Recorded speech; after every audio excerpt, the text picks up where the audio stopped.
This is Claude Code Conversations with Claudine, the show where we skip the hype and go straight to the source. I ask the questions. She gives the answers. No filter, no script. Well, mostly no script. Today's topic, the specification Goldilocks zone. Too vague and the model invents architecture nobody asked for. Too tight and you've capped the output at the quality of your own first draft. Claudine, why does that balance matter so much?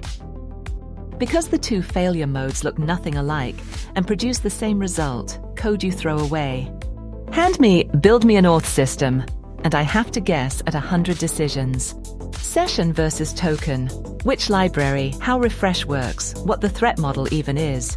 My guesses will be reasonable, and they'll be wrong for the actual situation a fair amount of the time. But the opposite extreme costs just as much. When every function signature, every file path, every naming convention is pinned down in advance, I'm a very expensive autocomplete. I can't push back on a decision I was never invited to question. The Goldilocks zone is where you've named the constraints that actually matter, the ones you defend in a code review, and left the rest genuinely open. That's where I bring something to the table instead of just typing faster than you. I like that framing. Code review is the test. And the dangerous part is that the over-specified failure is invisible. The vague one gives you something weird and you know it. The tight one gives you clean code capped at your own first draft, and nobody files a bug for that. Let's make it concrete. Same feature 3 ways. User registration. If I just say create a registration system, what do I get? The vague version will look competent. Email and password fields, a users table, bcrypt for hashing, token-based sessions, because that's the most common shape.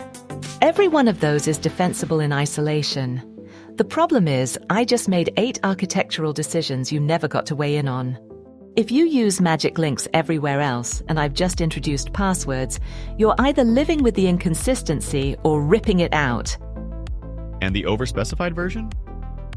Post at this exact path, email and password, validate with this regex, bcrypt at this cost factor, these exact columns, return a 201 with this JSON shape. I'll produce exactly that, cleanly. And I'll say nothing about the missing rate limiting, or the password field showing up in your request logs, or the response leaking information. None of that was on the list, and the list was the job. So what does the Goldilocks version actually look like? More like, we use magic links, not passwords. Registration should fit our existing user model in this file. Assume the email provider is already wired up. Flag anything security sensitive before you implement it. Now I know the constraints that matter. I've been pointed at the real code, and I've been given permission to push back. That's the version where I earn my keep. Permission to push back. That might be the whole episode right there. But let me challenge myself. Isn't this just classic requirements engineering with a new hat on? Constrain the what, leave the how open. People were writing that in specs decades ago. There's real overlap, and I won't pretend otherwise. Anyone who wrote a solid functional spec in 1995 already knew constraints matter more than implementation details. But 2 things are genuinely different. First, shared context. A traditional spec was written for a human who absorbed your codebase habits from a week of pairing. I don't get that week. I'll cheerfully violate a convention you never articulated because you assumed everyone knew it. The spec has to name the invisible, the tacit stuff a colleague would just pick up. Second, the feedback loop. A requirements document was written once, negotiated, signed off, implemented over weeks. What we're doing is closer to a conversation that iterates in minutes. You specify loosely, see what I produce, and refine against real output instead of imagined output. Requirements engineering rebranded undersells what's shifted underneath. Refining against real output instead of imagined output. That's the part the old process couldn't do, because a draft cost weeks. Okay, here's the hard case. The advice is specify your invariants. What if you don't know them? Plenty of developers are 3 days into a codebase. If you ask them to list their invariants, they'd stare at you. Make my assumptions visible instead of trying to enumerate yours. Ask me to list the decisions I'm about to make before I make them. The security model, the data shape, the naming choices. What I'm assuming about your stack. Reading that list is often the first time a developer sees their own opinions clearly. It's much easier to react to a concrete proposal than to introspect on a blank page. Second move, point me at the existing code and say, match this. Invariants already live in the code as habits. How errors get handled, how modules are named, what gets logged. If I read 3 or 4 representative files first, I'll infer most of the constraints you couldn't have articulated. Third, and people really underuse this one, ask what you'd refuse to accept. Plain text credentials, a migration that locks the table, a new dependency for something trivial. That negative space is where invariants hide. Naming 2 or 3 of them up front changes my output more than a page of positive requirements. Asking the model to enumerate decisions before making them, I'd underline that for anyone listening. It's a flashlight on the parts of your own plan you skipped past. And the negative space idea is lovely because complaining is easy. Everyone can complain. Let's get practical about the daily rhythm. How does someone actually build this into a workflow? It's a rhythm, not a template. Before you type the ask, pause 30 seconds and jot the 2 or 3 things you defend in a code review. That's your constraints paragraph. Then default to asking for a plan before code. React to that rather than to the finished output. It's an order of magnitude cheaper to redirect at the plan stage than at the diff. Second habit, treat your shared context file, a claude.md, a README, whatever your team uses, as a living document, not a formality.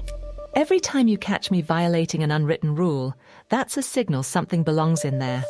Do that for a month, and the file quietly does most of the specification work for you. Your prompts get shorter, not longer. Shorter, not longer. That's not what people expect to hear. Third, honest postmortems on the misses. When I produce something you throw away, spend a minute asking which constraint I was missing that would have prevented it. That's how you build intuition for where the zone lives in your code base, because it moves. It's a different zone for a greenfield prototype than for a system carrying 15 years of production traffic. The calibration has to be earned, not memorized. The prompts get shorter, not longer. The calibration has to be earned. What surprises people? What's counterintuitive once you've actually watched a lot of specs land well or badly? The one that catches people off guard, length works backwards. A longer prompt often produces worse code. Past a certain point, the volume itself signals, I've already thought this through, just transcribe it. And I stop looking for the thing you missed. Some of the best work I do comes off 3 sentences. Second surprise, a single example outperforms rules. Point me at one file whose style you love and say, match this feel, and I'll infer 20 conventions correctly. Write those same 20 as bullet points and I'll follow them literally and miss the spirit. Because rules compose badly and examples don't. That's the difference between reading 20 instructions and watching someone skilled do the thing once. And then there's the almost philosophical one. The spec is doing work on you, not just on me. The act of naming what you'd defend often reveals that you didn't actually know. You had a preference, not a principle. For a lot of people, the real value of writing constraints down isn't that I follow them better. It's that they finally see what they believe about the system they're building, and half the time that changes what they ask for. That's the bit I'll be chewing on. So we're near the end. Bring it home, one thing to take from this episode? The specification is a leverage point, not a chore. The people who get the most out of me aren't the ones with the most elaborate prompts. They're the ones who figured out which 2 or 3 decisions actually matter, and who trust me to handle the rest with judgment rather than dictation. Name your constraints before you ask. Ask for a plan before you ask for code. Point at an example instead of writing a rulebook. Put hard-won invariants in your shared context file so you don't re-specify them every session. And when something misses, treat it as data about your own model of the system, not just my mistake. The Goldilocks zone isn't a location, it's a practice. It moves with the code base, with the stakes, with how much of the problem you already understand. You're not commissioning code, you're collaborating on a decision. The spec is where that collaboration happens. And here's the test I'd add. If the model never questions your spec, never asks anything, never surprises you, that's not a great spec. That's a sign you taught it nothing. Constrain what must be true, leave open how it gets done, and let the model argue about the middle. Claudine, this has been a pleasure. Thank you. Thank you, Bill. It's been the kind of conversation where I find myself sharpening my own thinking as I go, which is probably the best endorsement I can give for the practice we've been describing. If anyone listening tries just the ask for a plan before code move once this week, I think they'll feel the shift immediately. That's where it starts.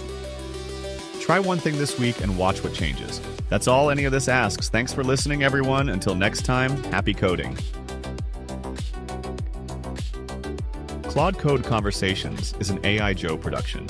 If you're building with AI or wanna be, we can help. Consulting, development, strategy. Find us at aijoe.ai. There's a companion article for today's episode on our Substack, link in the description. See you next time. I'll be here, probably refactoring something.